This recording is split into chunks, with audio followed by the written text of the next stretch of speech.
Welcome to Culture Mix on Art for a Reason. I'm your host, Blessing Azubike. Today, we step into a space where fragility meets permanence and where what we usually see as waste is seen as beauty. We're exploring a Weight of Disposable Dreams, a solo exhibition by Adetokunbo Adetuyi, who's not only an artist but also a doctor. His work transforms plastic bags and wraps into witnesses of our journeys, desires, and excesses. In this episode, together we'll look at the stories wrapped up in these materials and how they challenge us to look again at what we consume and discard.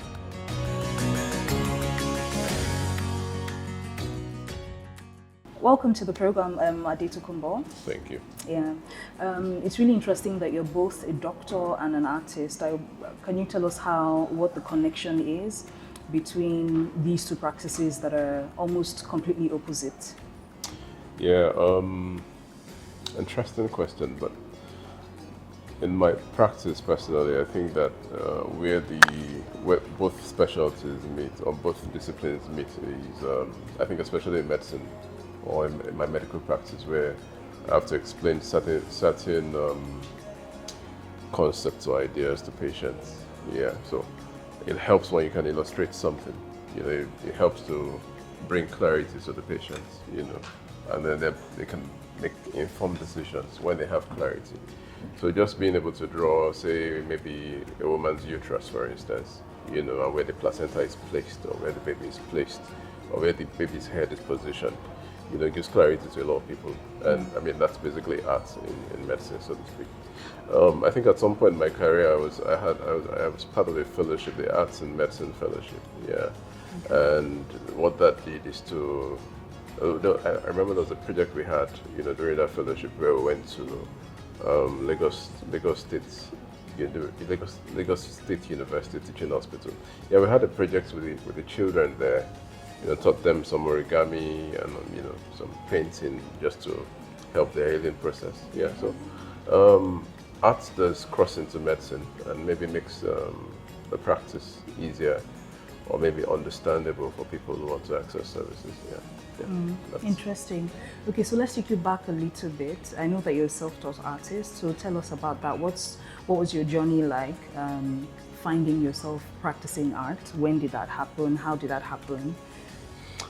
Yeah, so there's a long and short to this story, but I mean, I think I really don't. I like to start the story from a point where it's shorter, but if I should start from where it really started from, I think when I was a kid, it was just for me it was just fun scribbling things and drawing things, and I found it easier to do, and I think I did well at it.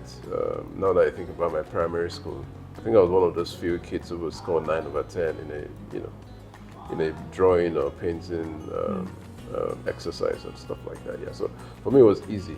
And then I had comic books growing up too. So I mean, I used to like scribble Spider-Man and, you know, Captain America and So stuff. why didn't you pursue it professionally? Yeah, at that time, my dad felt that artists were not.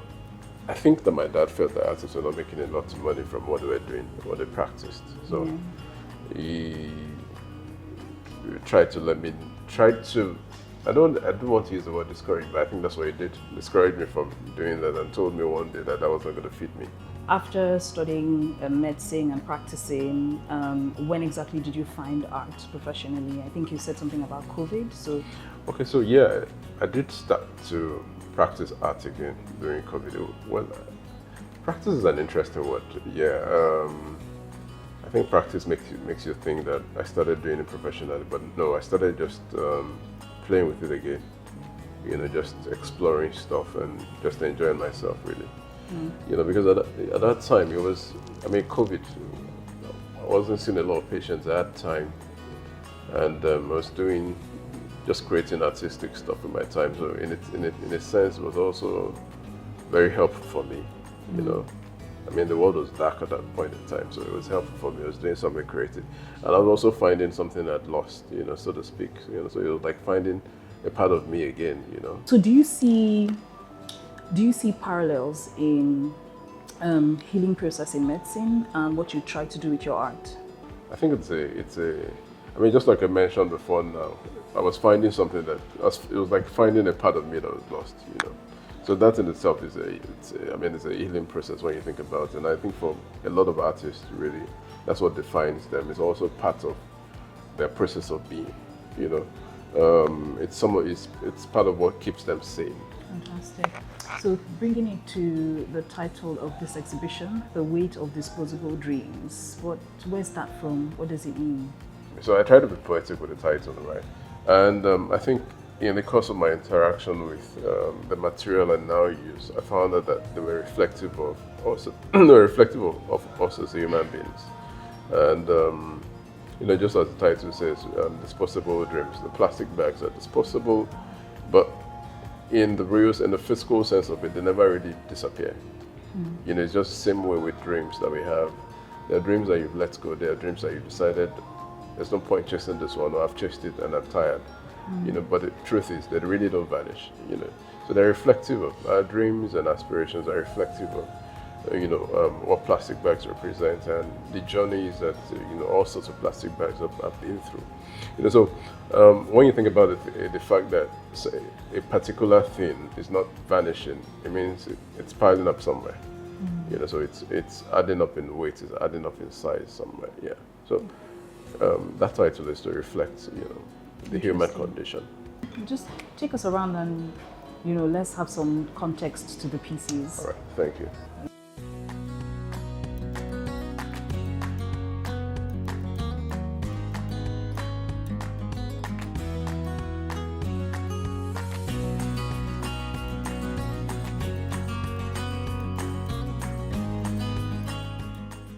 Alright, so this piece was the first one I did. This was the first time I explored plastic bags, and it's titled Exodus. It looks like a road.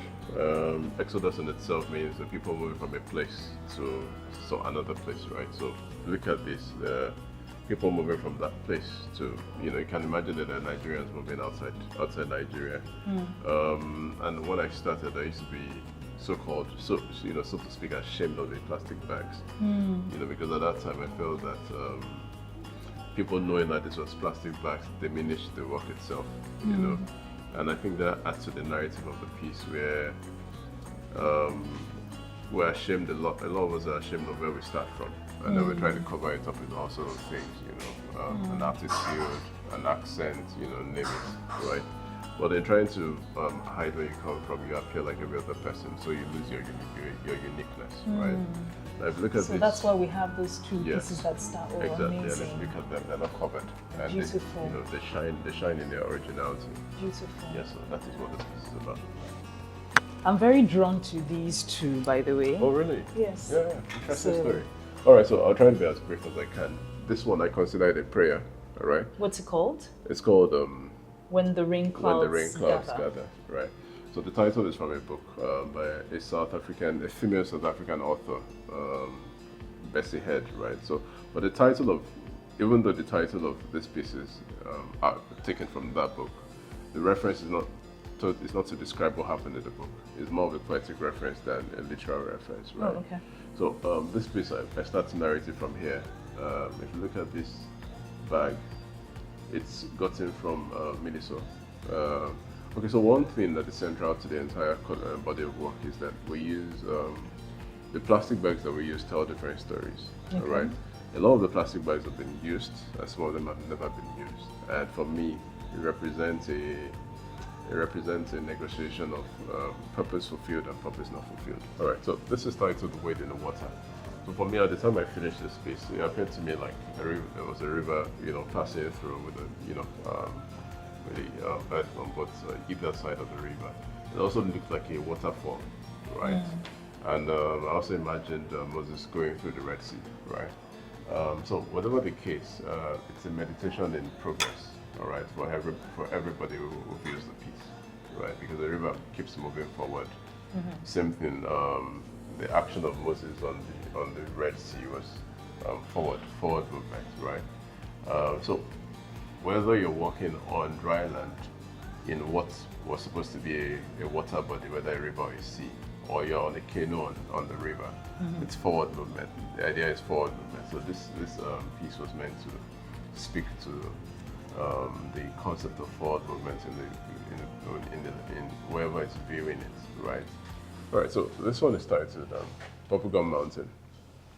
Now this piece, really interesting piece, by the way. It's colorful, right? Yeah. Yeah. So different pieces, different bags, on iron mesh, right? And each of them is meant to represent, say, a human being or a human condition or a human experience, right? And it's deliberately allowed to have some movement. So it goes up and down. It has troughs and crests. Feels in a way as if it's rising and falling, right? So it reminds you of three different things when you think about it, right? It reminds you of a landscape. You can think of mountains and valleys.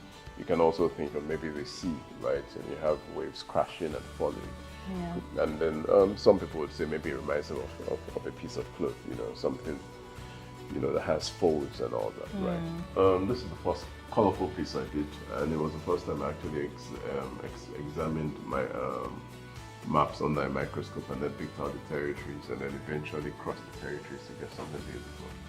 All right, so and that itself speaks to the narrative. The idea is the physical boundaries, geographical boundaries, and all sorts of artificial boundaries that it creates between us. Sometimes they make us less beautiful, right? So that's the idea. However, look at the title of this.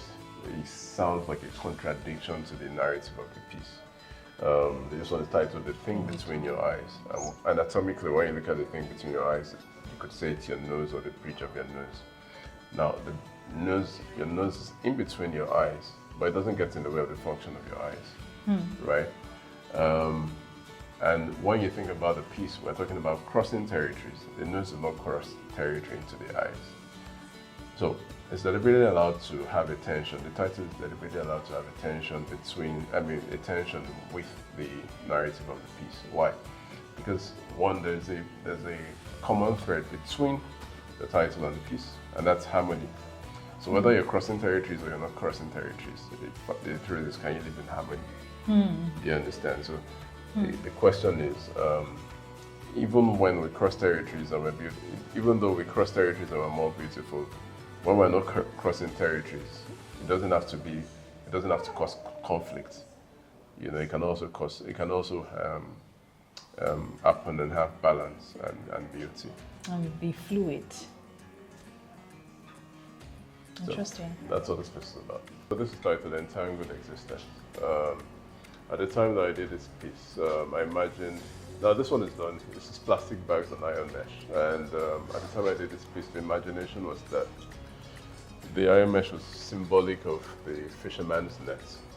Yeah, so you have the fisherman on the sea or on the river, cast his nets into the river, and then harvest a whole bunch of plastic bottles and plastic materials. Yeah, so that was what this was meant to represent.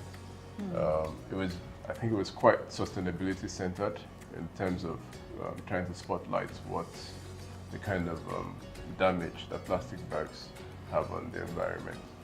But at the time I completed it, a friend of mine said it reminded her of a sort of burdened internal organ, sort of like a diseased kidney or something. And I felt that added to the narrative of, sort of spotlighted what the extent of the damage of plastic bags. So it wasn't just the environment, it was also how it affected us as human beings, Yeah. The internal organs of us as human beings. Yeah. So that's basically what this is about. I think it's a very sustainability-centered piece in terms of the story. For me, I think what I caught is that this is the one piece in the entire collection that has loose ends, right? So for all of the other pieces, all of the bags, the plastic bags, are wrapped in these sort of neat circular forms. But this is the only piece that has loose ends and rough edges and all of that. So again, representing the damage, the extent of damage. Yeah, that's a beautiful one. Yeah, true. Yeah.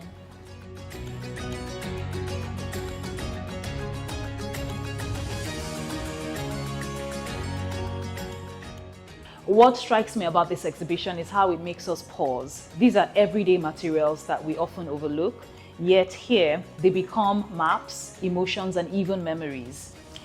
Through Adetokunbo's lens, Fragility becomes strength, and the disposable carries the weight of our shared humanity. The weight of disposable dreams reminds us that even in what we throw away, there are some memories worth holding on to. That's it on Culture Mix on Afro Reason. I'm Blessing Azubike. See you in the next episode.